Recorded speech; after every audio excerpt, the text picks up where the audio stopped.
Forests are constantly changing, not only because of the forces of mankind, but also because of the forces of nature. Natural disturbances are an integral part of Canada's forest ecosystems and have been ever since the glaciers retreated nearly 10,000 years ago. Fire, for example, frequently disturbs our forest, and there's evidence to suggest that that may become more frequent as our climate changes. So when we make a decision to harvest timber, our touchstone is to ask ourselves, what would nature do here? So we see irregular shaped harvest boundaries. We see standing timber left intentionally in these areas, and we see islands where no disturbance has taken place. And the reason we do this is to try to emulate the kind of disturbance pattern that a fire would have left on that landscape. We shouldn't look at fire as being good or bad. We should look at it for what it is. It's natural. And in some cases, it poses a threat to human life, to structures that mankind has put in place. But it's also a natural part of that ecosystem, and it's critical for the continued regeneration and renewal of those ecosystems. Another natural disturbance in Ontario's forests and forests right across Canada are insects.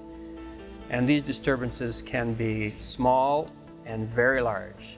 A classic example of that is what we see in Western Canada with the mountain pine beetle infestation.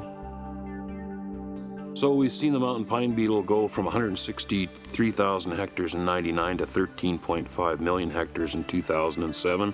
So it's an overwhelming amount of timber that's being affected, unprecedented globally.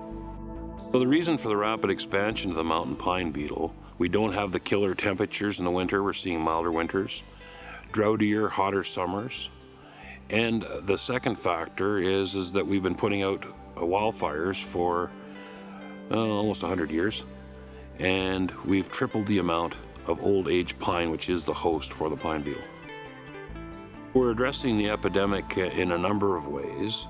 The province has a provincial mountain pine beetle action plan where all the agencies' activities are coordinated.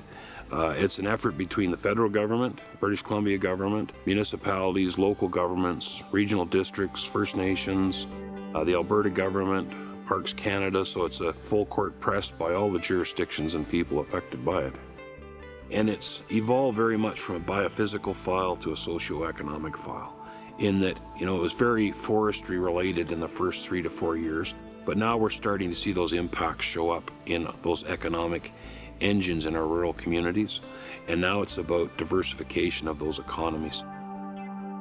One of the basic foundations for managing our forests is the notion of sustainable development, where we try to find a balance among social, economic, and environmental needs.